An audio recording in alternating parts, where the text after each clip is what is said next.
You may think financial advice is just about saving more. What if your biggest mistake in retirement isn't spending too much, it's being afraid to spend at all? Let's chat.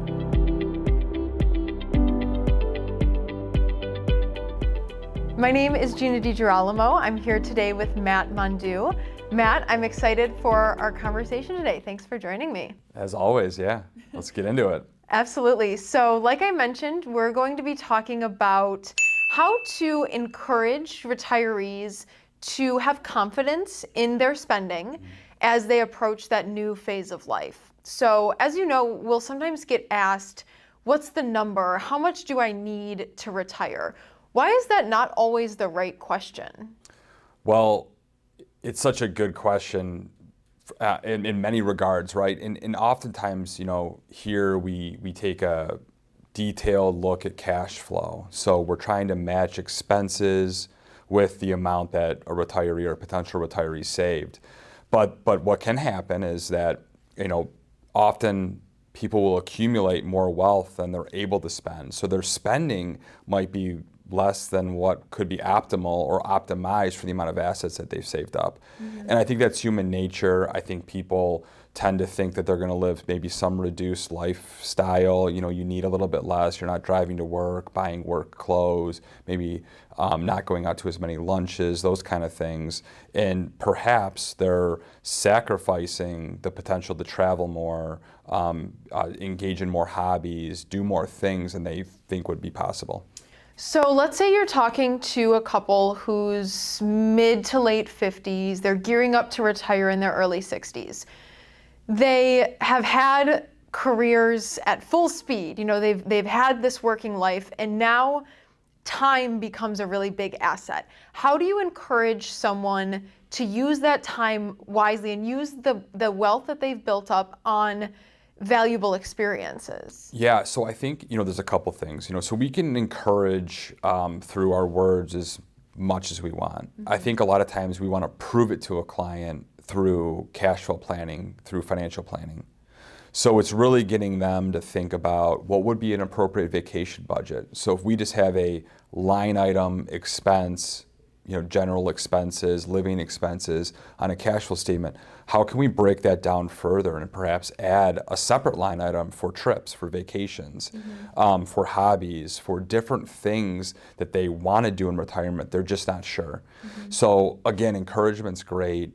A lot of times we do want to encourage clients, but what's one step better is actually showing them it's possible and that there can be money left over if that's a goal, if inheritance is a goal, if charitable giving is a goal at the end of life, showing them that both things can be achieved through a well thought out financial plan. Yep, that's awesome. So if someone might be apprehensive to that, right? You've saved and you've kind of had this moving target in your mind of this is the day I retire. And I think it's so common to just have that goal, but not think about what happens after that last day of work. Yeah. So how do you help the mindset shift, not only from a cash flow perspective, but just, that's a big change for someone. Yeah, I think a lot of people head into retirement and think of it as an event, but it's really a stage of life.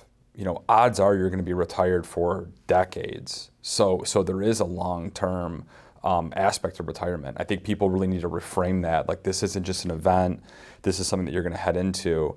And I think the more that people can think about their retirement as opposed to kind of like, hey, I'm escaping work, but really I'm running to this next phase of life. And what does that mean for me? What does that mean for hobbies, travel? What am I going to do with my time? How am I going to feel fulfilled in retirement, as opposed to, hey, this is just kind of the next thing. I'm in my early 60s and I just don't want to work anymore. I want to be done. I can't stand my job. How can you think about this to be a more fulfilling stage of life? So you mentioned retirement is a journey. It's not just one day, right? There's multiple stages, and what we often see is that people might delay spending early in retirement to save for this down the road potential expense. How do you help people and kind of coach them through spreading out their spending over the course of their retirement? Yeah, so there's a few ways. I think like in a simplistic sense, we really can monitor spending relative to portfolio size by way of just looking at distribution rates from the portfolio. So if you take out, $10,000 in your portfolio is worth $100,000, or you take out $100,000 and your portfolio is worth $1 million, both of those are 10% distribution rates. Now, if your portfolio is worth $1 million and you take out $5,000, that is likely really, really, relatively speaking, very small relative to the portfolio balance. And you can kind of extrapolate that based on larger balances, larger spending. So we can really tell over time if somebody's taking out less than what they could just by way of a distribution percentage. That's a really simplistic kind of rule of thumb, not an exact science. The other way, again, is through, we keep coming back to comprehensive financial planning, looking at multi-decade cash flow statements. We can run those at, I would say pessimistic rates of return or market return assumptions, and figure out, okay, at the end of this, if this all plays out the way that we're planning it to play out, what's left at the end? Because we do recognize that somebody, sitting on their proverbial deathbed, taking their last breath, opening up their last financial brokerage statement and saying, wow, I have $15 million in my account. And that's, at age 90, how much did they forego to achieve that? And was that their optimal result? Maybe it was for some people, but it's certainly not for everybody. Yeah. Let's kind of flip the script and talk about people that are maybe more in the accumulation phase of their life and thinking about their retirement and that magic number that they want to have on the day that they retire. Would you ever, or have you encouraged someone maybe to save less, knowing what their spending is, or to always save more? What does that look like in the accumulation phase?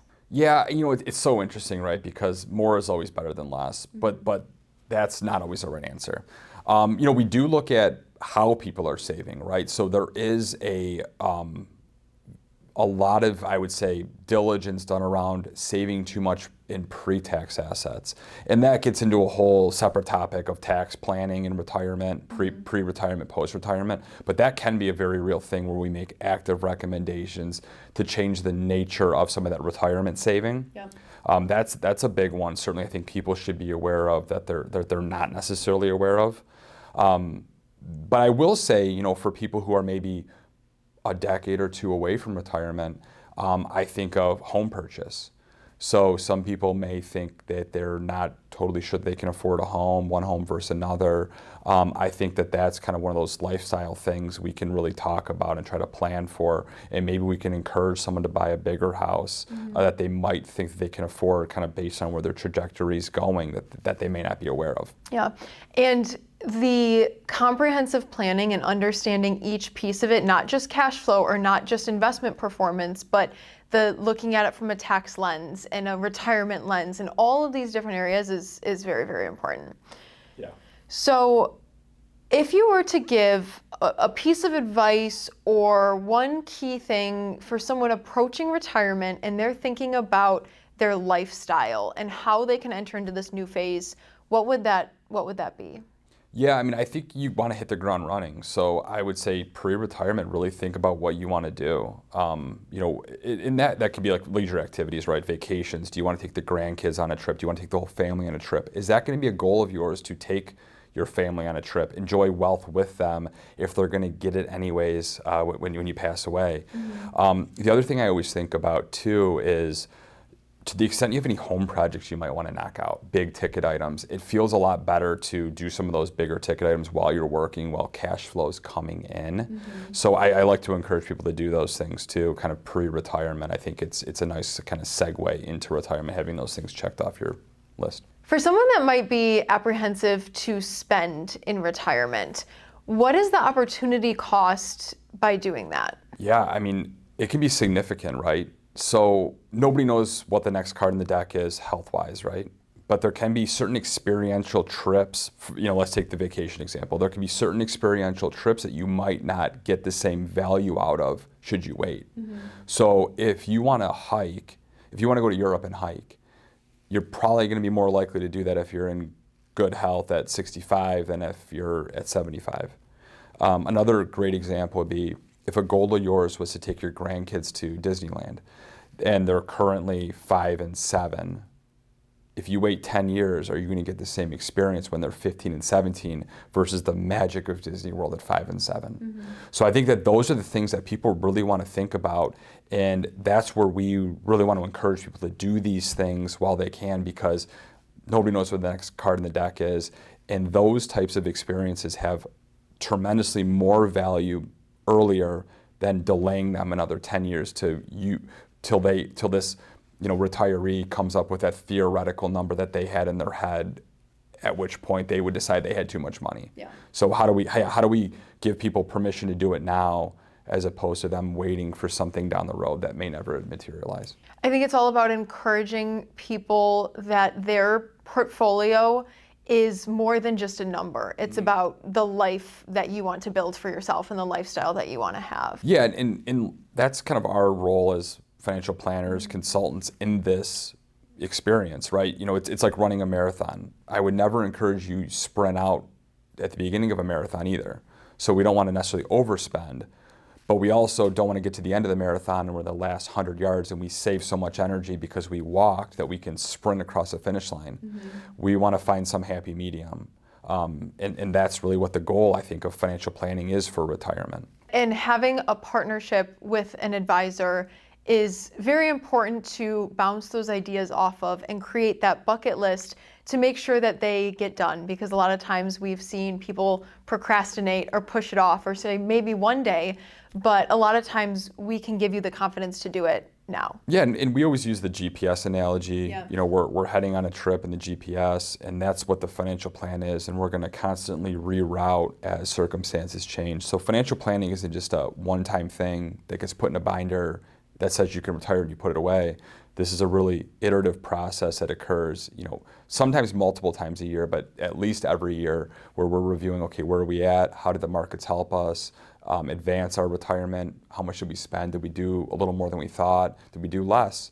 What are we going to plan for next year? Those types of things, I think financial planning has a tremendous amount of value. Absolutely. Well, this has been a great conversation. Thanks, Matt. No problem. Thank you. Absolutely. And can't wait to chat again soon.